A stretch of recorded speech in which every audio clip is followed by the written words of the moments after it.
Selamat Sabat Bapak Ibu, Saudara-saudara yang diberkati Tuhan. Sungguh satu sukacita yang besar bagi kita pada Sabat ini. Kita boleh kembali berkumpul di dalam Ka'bah Tuhan untuk boleh beribadah, bersekutu bersama, berbakti, memuji dan memuliakan nama Tuhan. Kita sudah berada di Sabat yang keberapa ini ya? Baru Sabat yang ketiga di tahun yang baru, tahun 2026. Ada beberapa dari antara anggota-anggota jemaat maupun juga para tamu yang mungkin baru Sabat ini boleh kembali ke jemaat dan baru bertemu sejak tahun yang lalu. Tanpa terasa sudah 1 tahun lewat ya. Sudah cukup lama, sudah 3 Sabat. Jadi saya pikir saya juga mengucapkan selamat tahun baru pada kita semua, khususnya para tamu, pada anggota-anggota yang mungkin baru Sabat ini kita bertemu kembali. Kita berharap biarlah di tahun yang baru ini, pengharapan-pengharapan kita yang baik boleh terwujud dengan pertolongan Tuhan. Terima kasih kepada semua yang sudah mendahului saya dalam pelayanan pada Sabat ini. Saudara-saudara saya yang mendampingi di depan, Sister Lisda, Sister Sinta, dan Saudara Yoel dengan bagian mereka masing-masing. Terima kasih juga pada putri kami Sisi, Tiana, yang sudah boleh membawakan lagu pujian untuk mempersiapkan kita menerima berkat melalui firman Tuhan. Biarlah melalui puji-pujian tadi, di mana kita percaya bahwa Tuhan yang adalah merupakan pengharapan kita yang hidup, our living God, itu boleh living hope ya, boleh terus menjadi bagian kita di tahun yang baru ini. Bapak Ibu Saudara-saudara yang diberkati Tuhan, sepanjang 10 hari yang lalu kita sudah sama-sama mengikuti ada 10 pembahasan di dalam 10 hari berdoa yang dilaksanakan di seluruh gereja, bahkan di seluruh dunia dimanapun saudara beribadah, saudara masuk ke gereja, khususnya gereja Advent, saudara akan mengikuti program ini selama 10 hari. Dan saat ini adalah penutupan dari program 10 hari berdoa. Saya berterima kasih kepada semua yang sudah mendukung, sehingga acara ini boleh dapat berjalan dengan baik dan saya percaya kita semua telah menikmatinya. Meskipun demikian, mungkin ada yang tidak bisa menghadirinya setiap malam atau mengikutinya dari malam ke malam, maka saya sedikit hanya membaca judul-judulnya saja. Di hari yang pertama kita sudah membahas bagaimana kita mengenal Yesus sebagai juru selamat kita yang hidup. Kemudian di malam kedua kita sudah membahas juga bagaimana kita menyelaraskan dengan prioritas kerajaan.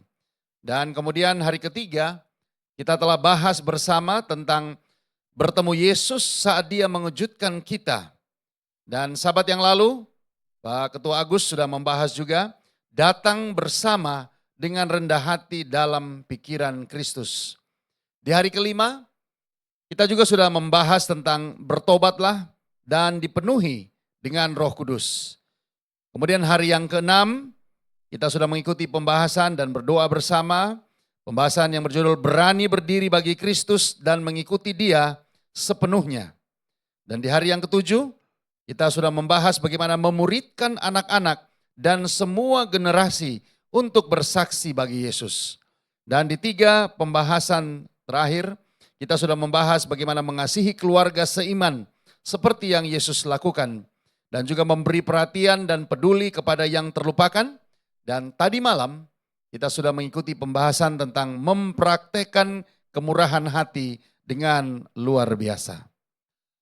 Tema dari 10 hari berdoa ini seperti sudah lihat di display, yaitu unleash atau dilepaskan.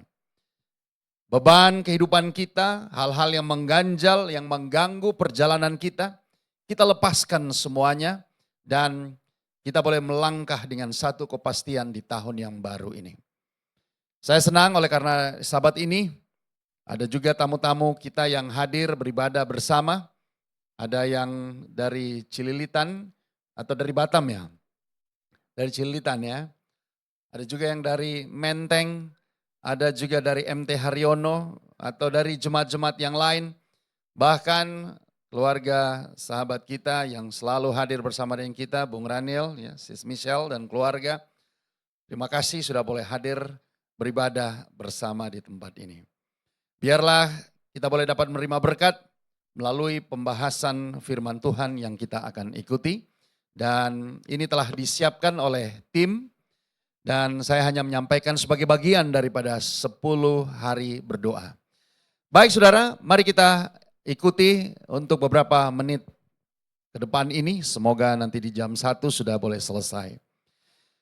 Judul yang dipersiapkan adalah Bersatu untuk Misi. Seperti yang saya sudah sampaikan yang lalu, ya, Integrated for Mission. Inilah tema yang dikumandangkan mulai dari organisasi yang tertinggi sampai kepada level uni, conference, dan juga kepada kita di jemaat. Satu tema yang digaungkan, yang dikumandangkan dimanapun saudara berada dan pergi ke gereja, saudara akan dapatkan bagaimana gema daripada bersatu untuk misi ini yang akan selalu terdengar. Terima kasih, ayat inti tadi sudah dibacakan oleh Sister Sinta dari Filipi 2 ayat yang kedua. Kita sudah baca bersama, di sana dituliskan, karena itu sempurnakanlah sukacitaku dengan ini. Hendaklah kamu sehati sepikir dalam satu kasih, satu jiwa, satu tujuan. Saya tidak tahu entah kebetulan atau memang para WL ini selalu memahami akan kerinduan hati saya. Tiap kali saya bicara, pasti sukacitaku itu selalu dinyanyikan. Terima kasih para WL, baik Sis Dion maupun juga Bu Ketua Renta. Mereka selalu ingat akan lagu ini dan mereka selalu bawakan. Dan sukacita itulah yang juga dirasakan oleh Paulus. Kita sementara belajar ya di dalam pelajaran sekolah sahabat. Dan itu yang juga ingin dibagikan untuk boleh kita nikmati di sepanjang tahun yang baru ini. Ayat inti sudah dibacakan, saya tidak akan mengulang. Dan ini juga mengingatkan kepada kita bagaimana seharusnya kita hidup supaya kita bisa sehati, sejiwa, ya, satu tujuan dan satu kasih. Saudara-saudara yang kekasih di dalam Tuhan, di bagian awal ini sesuai dengan tema 10 hari berdoa di tahun 26 ini, yaitu bagaimana kita melepaskan segala sesuatu yang menjadi beban dalam hidup kita. Tujuannya adalah satu, meniru, meneladani apa yang Yesus lakukan bersama dengan para murid di ruang atas untuk meminta kuasa Roh Kudus untuk menyertai mereka di dalam pelayanan. Filosofi yang sama ini jugalah yang umat-umat Tuhan selalu lakukan. Dan kenapa ini ditempatkan di awal tahun adalah menjadi hal yang baik untuk memulai segala sesuatu yang kita rencanakan dan yang akan kita lakukan di sepanjang tahun dengan mengundang Roh Kudus untuk mengubah hidup kita dan dunia kita sehingga kita dapat melakukan hal-hal, perkara-perkara yang kita sebagai manusia tidak dapat lakukan. Maka yang paling kita butuhkan adalah kecurahan kuasa Roh Kudus bagi kita, baik secara pribadi maupun juga secara jemaat. Selain itu, apa yang menjadi tujuan daripada 10 hari berdoa ini, kalau sudah lihat di display sana, adalah ya untuk menerima kecurahan Roh Kudus kita harus bertumbuh di dalam iman sesuai dengan kepenuhan Kristus dan hidup penuh dengan kuasa Roh Kudus. Saudara, kita tahu bahwa di sepanjang tahun, kapanpun kita membutuhkan pertolongan Tuhan, kita dapat meminta, kita dapat memohon pertolongan Tuhan. Kehadirannya dengan kuasa Roh Kudus akan memampukan kita melakukan Banyak hal yang mungkin kita tidak sanggup lakukan. Tetapi ini menjadi satu gerakan di mana seluruh gereja boleh bersama-sama berdoa, seperti saya selalu katakan, menjadi satu rantai doa yang tidak terputus. Tergantung di zona mana kita berada, maka doa itu akan terus dilayangkan. Mulai dari Indonesia Timur, kita di Indonesia saja ada 3 zona waktu. Indonesia Timur, Indonesia Tengah, Indonesia Barat, dan bahkan yang lebih lagi ke sana arah Timur Tengah dan seterusnya. Setiap jam, setiap waktu doa itu dilayangkan.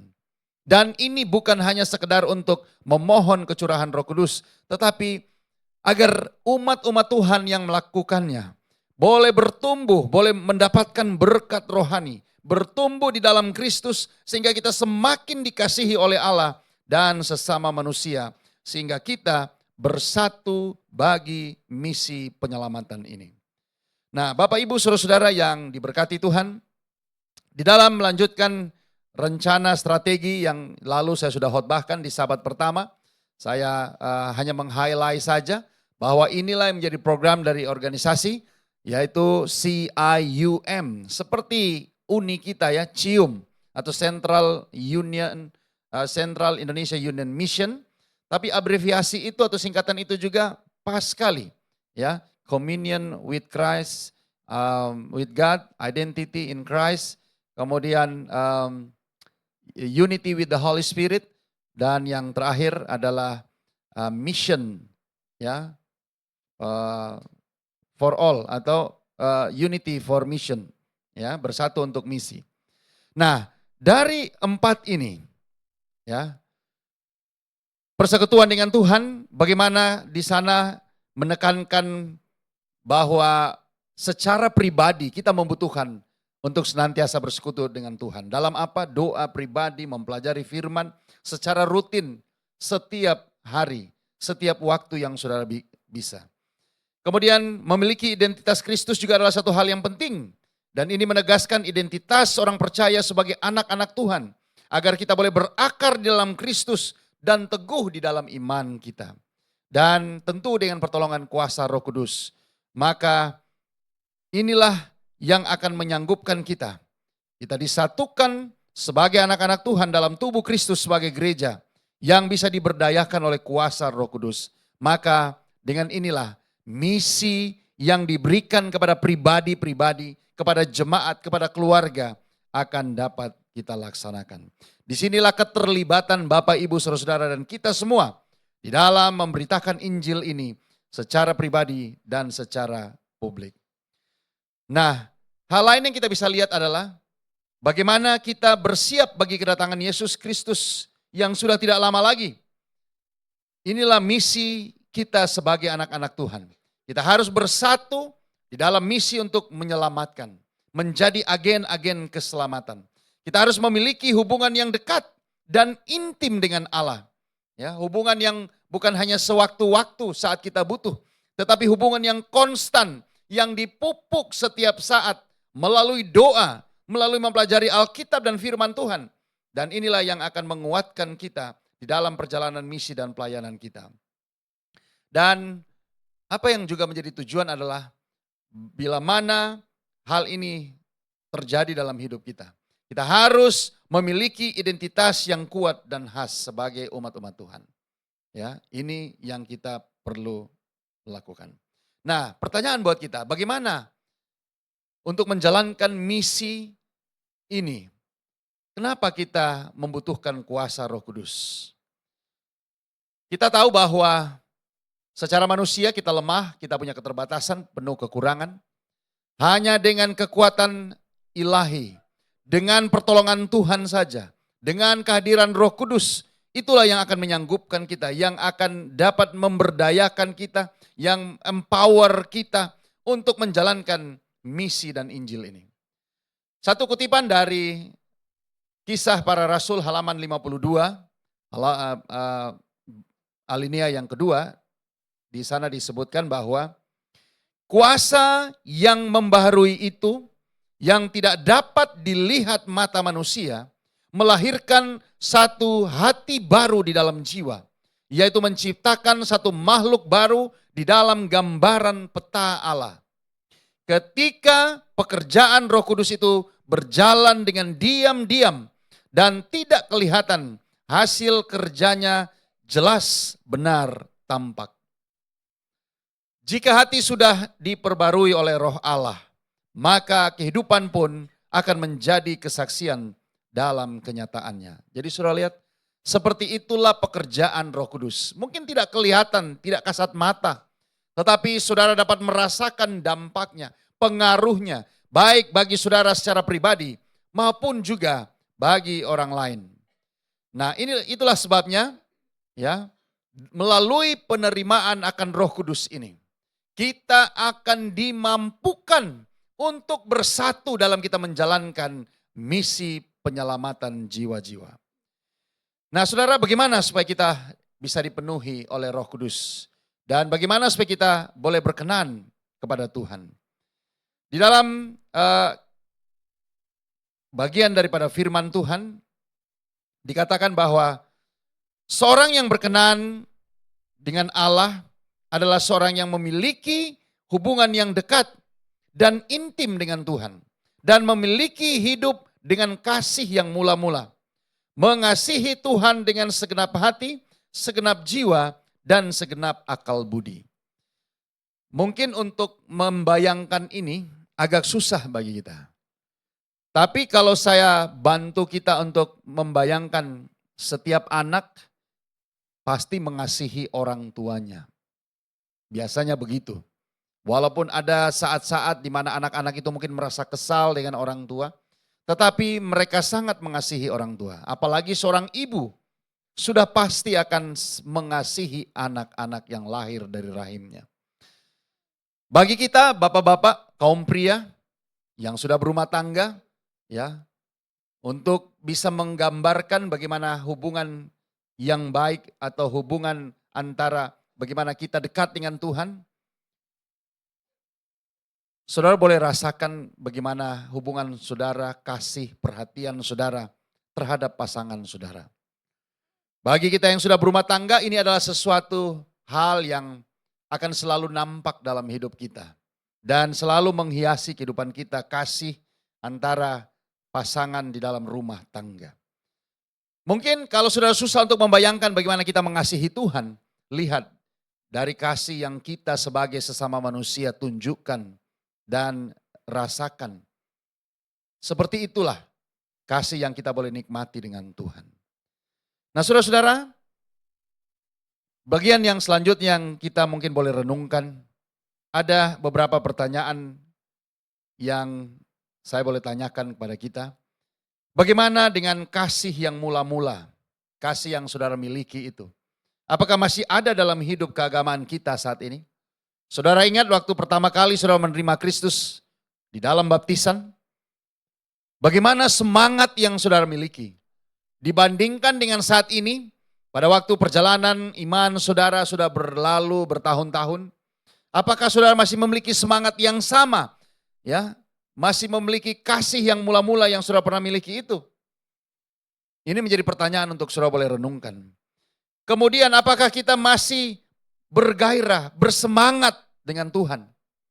Ya, mencari Tuhan saat kita tahu Dia atau kita merasa bahwa kita sudah jauh dari Tuhan. Apakah saudara masih mempunyai keinginan untuk mencari Tuhan? Meminta pertolongan, tuntunan, bimbingan dari Tuhan? Apakah kehidupan ibadah kita sudah menjadi sekedar hanya sebagai kegiatan rutinitas saja? Ya udah, setiap Sabtu saya datang ke sini jam 10 ibadah, ikut dengar khotbah, diskusi sekolah sahabat, habis potluck, kemudian saya pulang. Apakah hanya begitu sekedar menjadi satu rutinitas yang mungkin saudara bisa lakukan dengan mungkin tutup mata tanpa saudara harus mengingat-ingat saya jalannya kemana, melakukan apa. Semua bisa dihafal. Apakah seperti itu? Mungkin ini waktu di mana kita boleh gunakan untuk kita merenung kembali. Apakah ibadah saya sudah menjadi rutinitas saja? Atau sesuatu yang memang saya nanti-nantikan? Ini menjadi tantangan bagi kita di tahun yang baru ini. Apakah kita masih mengingat tugas dan panggilan kita untuk melaksanakan misi Kristus? Tadi promosi panggilan perorangan, terima kasih Kak Ita sudah memberikan kepada kita satu contoh bagaimana penginjilan perorangan itu. Apakah hanya sekedar menjadi satu hal yang kita rindu-rindukan untuk kita laksanakan? Atau sesuatu yang kita wajib laksanakan? Saudara, sebagai anak Tuhan, sebagai umat Tuhan, sekali kita menyerahkan diri kepada Tuhan, masuk menjadi bagian dari keluarga besar gereja Tuhan, maka saudara punya kewajiban untuk juga menyampaikan kabar sukacita, kabar selamat ini kepada orang yang lain. Apakah saudara hanya sekedar merindukannya atau saudara juga melaksanakannya? Nah, saudara-saudara, beberapa slide ke depan ini kita akan melihat ciri-ciri orang yang memiliki hubungan yang dekat dan intim dengan Tuhan. Pertama, dia selalu rindu kepada Tuhan. Seperti saudara merindukan pasangan saudara, orang tua saudara, anak saudara. Apakah saudara juga merindukan kehadiran Tuhan dalam hidup saudara? Mazmur Daud ketika ada di padang gurun Yehuda, dia katakan, "Ya Allah, Engkaulah Allahku, aku mencari Engkau, jiwaku haus kepadamu, tubuhku rindu kepadamu, seperti tanah yang kering dan tandus tiada berair." Luar biasa ya kata-kata yang digunakan oleh seorang pemazmur. Jadi untuk memudahkan saudara, ya waktu masih pacaran, saya nggak tahu kalau seperti Bro Edi, seberapa kangen untuk ketemu Sis Judith ya waktu pacaran. Ya, harusnya begitu terus sampai sekarang. Amin. Pasangan-pasangan yang lain juga begitu waktu masih pacaran. Jangan hanya semangatnya, rindunya itu pada waktu pacaran saja. Sesudah menikah, sudahlah kan sudah dapat ini, sudah jadi milik. Rindunya, kangennya disimpan-simpan aja. Bila perlu ya udahlah. Ya begitulah dinamika dalam rumah tangga. Tapi kalaupun itu terjadi dalam rumah tangga saudara, kepada Tuhan, kepada Kristus, baiklah kita selalu rindu akan kehadiran Tuhan. Amin saudara. Tentu kita bisa merindukan kehadiran Tuhan. Kalau orang yang ada di sekeliling kita pun kita juga rindukan. Bagaimana kita rindu yang jauh di sana, tapi pasangan kita, pergi aja sanalah. Udah bosan lihat kamu. Udah gak suka lagi dan seterusnya. Atau apalah alasannya. Jangan sampai kalimat-kalimat yang demikian terucap dari bibir kita. Yang kedua, apa yang menjadi ciri-ciri orang yang memiliki hubungan yang dekat dengan Tuhan? Hadiratnya dalam berdiam bersama-sama kita. Jadi kita tentunya berharap agar Tuhan senantiasa diam di dalam hati dan hidup kita dan pikiran kita. Aku sangat menanti-nantikan Tuhan, lalu ia menjenguk kepadaku dan mendengar teriakku minta tolong. Saudara, kalau kita dekat dengan seseorang, saudara perlu apa? Saudara sampaikan, saudara tentu punya sahabat, betul? Orang-orang yang dekat dalam hidup saudara. Apa peran mereka? Kalau saudara kesulitan, kalau saudara punya masalah, siapa yang saudara hubungi? Orang yang tidak pernah saudara hubungi kah? Atau orang yang dekat dengan saudara? Secara logika. Pasti sahabat kita. Kalau saudara yang belum berumah tangga. Tapi kalau yang sudah berumah tangga, pasti pasangan saudara yang saudara akan panggil untuk meminta pertolongan. Jadi biarlah hadirat Tuhan boleh bersama-sama dengan kita. Tuhan akan datang menghampiri, melawat kita karena kita adalah sahabat karibnya. Saudara boleh ingat, bayangkan itu hubungan saudara dengan sahabat karib saudara. Dan yang ketiga, yang menjadi ciri bagaimana orang-orang yang memiliki hubungan yang dekat dengan Tuhan adalah selalu senang menyembah Tuhan. Saya selalu ungkapkan di sini, jemaat MCC adalah jemaat yang gemar memuji Tuhan. Kalau sudah puji-pujian, kalau sudah praise and worship, betul-betul totalitas. Ya, mereka sangat menikmati dan kita juga yang beribadah sangat menikmati. Saya berharap tamu-tamu, ya ada kebetulan ada staf dari Menteng, ada guru-gurunya Sisi yang juga hadir. Saya nggak tahu apakah mereka juga menikmati atau mungkin jadi culture shock. Tapi beginilah ibadah di sini, semoga bisa dinikmati dan boleh datang lagi di sahabat-sahabat berikutnya. Jadi selalu senang menyembah Tuhan. Dan ini yang kita mau, kita inginkan supaya setiap umat Tuhan mempunyai satu kebiasaan untuk selalu menyembah Tuhan. Kemudian berkatalah Daud kepada segenap jemaah itu, pujilah kiranya Tuhan Allahmu, Maka segenap jemaah itu memuji Tuhan Allah nenek moyang mereka. Kemudian mereka berlutut dan sujud kepada Tuhan dan kepada Raja. Saudara lihat bagaimana orang yang dekat dengan Tuhan inilah seperti 3 poin tadi. Nah, kalau kita sudah lakukan ini, kira-kira apa dampak rohani yang kita boleh peroleh? Dampak bagi orang yang memiliki hubungan yang dekat dan intim dengan Tuhan adalah yang pertama, mendapatkan perlindungan dari Tuhan. Orang yang duduk dalam lindungan yang maha tinggi dan bermalam dalam naungan yang maha kuasa akan berkata kepada Tuhan, tempat perlindunganku dan kubu pertahananku, Allahku yang ku percaya. Dicatat dalam Mazmur 91 ayat yang kedua. Jadi doa-doa kita, salah satu bagian dari doa adalah meminta perlindungan dari Tuhan. Betul saudara? Jadi tentu kalau kita minta, kita inginkan hal itu terwujud. Apa yang disampaikan oleh poin ini bahwa salah satu dampak, faedah yang kita peroleh dengan kita dekat dengan Tuhan, kita akan selalu mendapat perlindungan. Yang kedua, bahwa Tuhan akan memberitahukan perjanjiannya. Di dalam Mazmur 25 ayat 14 dikatakan, Tuhan bergaul karib dengan orang yang takut akan Dia. Dan perjanjiannya diberitahukannya kepada mereka. Saudara ingat kalau saudara punya sahabat. Orang pertama yang mengetahui segala sesuatu yang terjadi kepada sahabat saudara. Pasti siapa?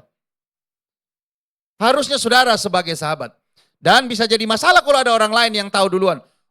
Berarti kita nggak bestie lagi ya kalau kata anak-anak Gen Z. Nggak bestie lagi kita, masa dia lebih tahu duluan apa yang terjadi sama kamu ketimbang saya bestimu. Kata-kata yang mungkin saudara sering dengarkan atau yang saudara sering katakan juga kepada sahabat saudara. Jadi Tuhan akan memberitahukan perjanjiannya kepada kita. Itulah nikmatnya bersahabat dengan Tuhan. Tuhan bergaul karib yang tadi saya sudah bacakan. Yang ketiga, bahwa faedahnya adalah menerima apa saja yang diminta kepada Tuhan. Tentu sesuai dengan kehendak Tuhan.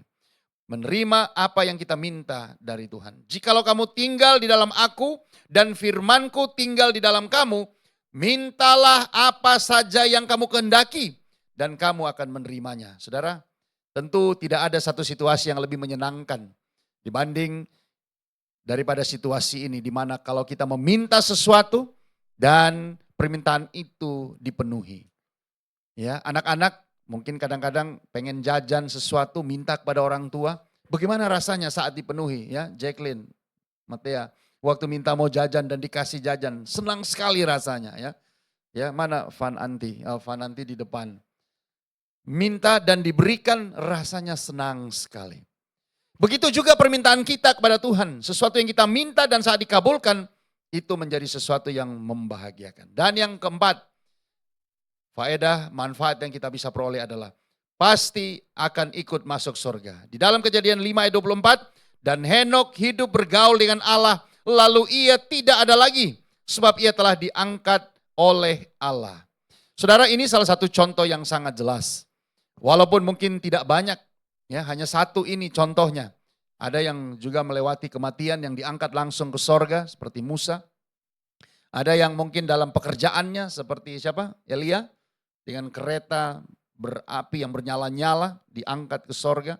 Tetapi ini menjadi satu fakta bahwa ada manusia yang mewariskan kecenderungan untuk berbuat dosa, tapi bisa mengalami, menikmati hubungan yang dekat dengan Tuhan dan bahkan sampai diangkat hidup-hidup ke sorga.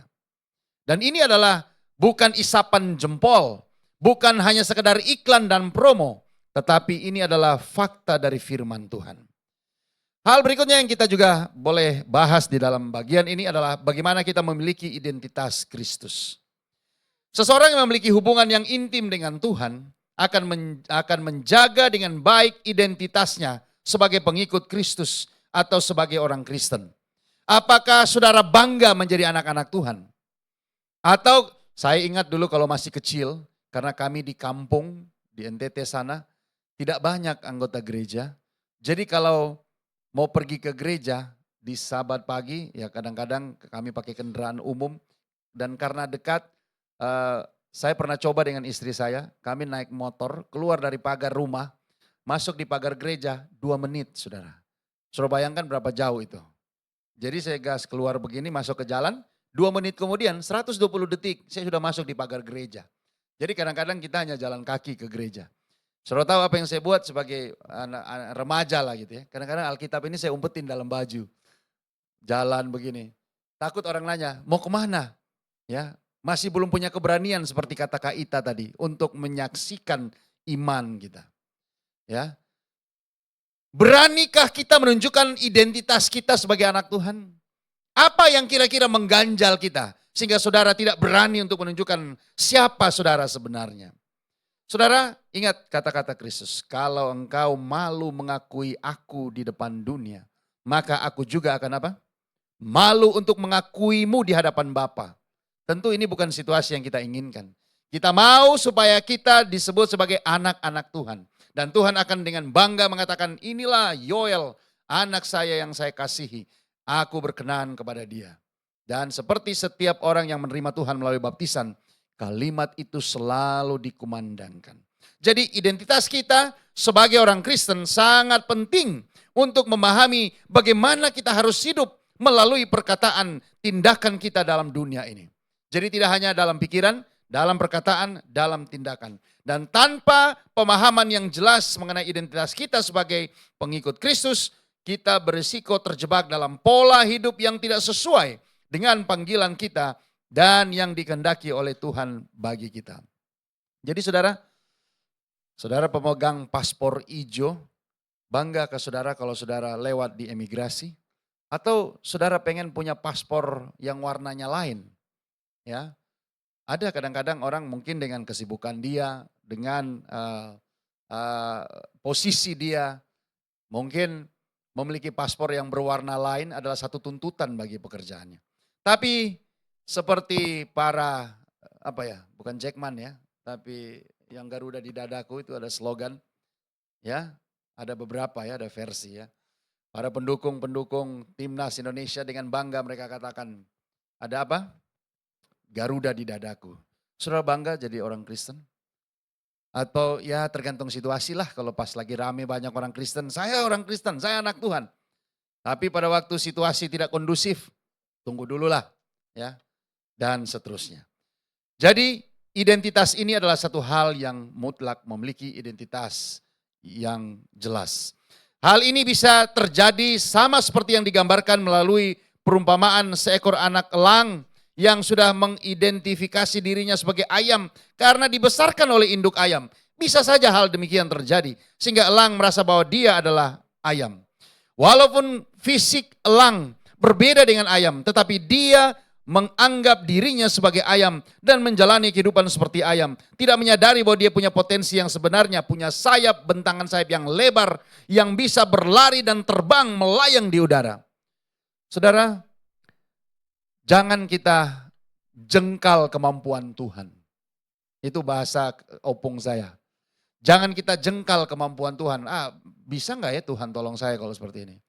Cobalah. Makanya di kata-kata ayat firman Tuhan, ujilah aku. Apakah aku tidak akan membukakan bagimu tingkap-tingkap langit dan mencurahkan berkat. Saudara-saudara yang kekasih dalam Tuhan, di bagian yang lain dalam tulisan dari Petrus, tepatnya di dalam 1 Petrus 2 ayat 9 dikatakan bahwa kita adalah umat pilihan Tuhan. Bukan karena kehebatan dan kesalehan kita, tetapi karena anugerah Tuhan. Seperti bangsa Israel yang dipilih bukan karena jumlah atau kekayaan, tetapi semata-mata oleh karena belas kasihan Tuhan. Kita adalah imamat yang rajani seperti Kristus yang adalah imam besar dan raja kita. Kristus sebagai satu-satunya yang memenuhi dua peran tersebut, memberikan kita contoh bagaimana kita bisa menjadi imam dengan hidup kudus, melayani Tuhan dengan penuh dedikasi dan dengan integritas yang kita miliki. Saudara-saudara yang kekasih di dalam Tuhan, dari ayat ini kita diingatkan bahwa kita adalah bangsa yang dikuduskan oleh Tuhan. Identitas kita di dalam Kristus mengharuskan kita untuk hidup kudus secara moral, ya, berusaha mengikuti teladan Kristus dan menjauh dari dosa. Identitas kita di dalam Kristus membawa tanggung jawab yang besar bagi kita. Sama seperti Satu kutipan berikut ini dikatakan bahwa seorang pengunjung rumah sakit jiwa terkejut saat melihat bahwa hanya ada 3 penjaga yang mengawasi 100 orang narapidana yang berbahaya. Ia bertanya kepada pemandunya, "Tidakkah Anda takut dengan orang-orang ini akan mengalahkan para penjaga dan melarikan diri?" "Tidak," jawabnya. "Orang gila tidak pernah bersatu," katanya. Jadi rupanya itu penyebabnya. Kenapa ya dia tidak takut? Karena persatuan itulah yang menakutkan bagi banyak orang. Bahkan setan pun takut saat kita bersatu dengan Kristus. Saudara-saudara yang kekasih di dalam Tuhan, ada ketika kita sedang mengalami banyak, saya ingin lanjut langsung ke sini saja. Ketika kita sedang mengalami penyakit rohani, ya, apakah itu pergumulan-pergumulan kita masing-masing, kesombongan, iri hati, dengki, ya, mementingkan diri sendiri, dan seterusnya, maka kita akan mengalami kesulitan saat kita dibutuhkan untuk bersatu. Persatuan di dalam gereja adalah satu mujizat yang dilakukan oleh Roh Kudus bekerja sama dengan kita. Jika Roh Kudus tidak hadir dalam diri seseorang, kita tidak dapat mengalami kesatuan dengan mereka. Tetapi jika Roh Kudus hadir dalam 2 orang, mereka akan saling mengenal dan bersekutu. Saudara-saudara yang kekasih di dalam Tuhan, satu kutipan dari seorang, dia adalah pendeta dan juga dia adalah dokter medis, Dr. Martin Lloyd. Dia katakan demikian bahwa rendah hati, lemah lembut, sabar dan saling peduli, dan mengampuni satu sama lain merupakan karakteristik penting dari hubungan orang-orang percaya sesuai dengan nasihat Rasul Paulus.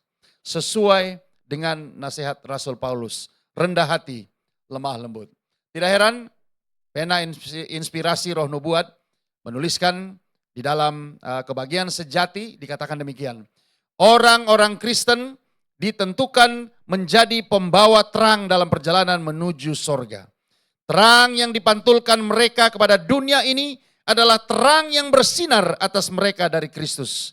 Kehidupan dan tabiat mereka hendaklah demikian rupa supaya melalui mereka orang-orang lain mendapat satu konsep yang benar perihal Kristus dan dari hal bakti kepadanya.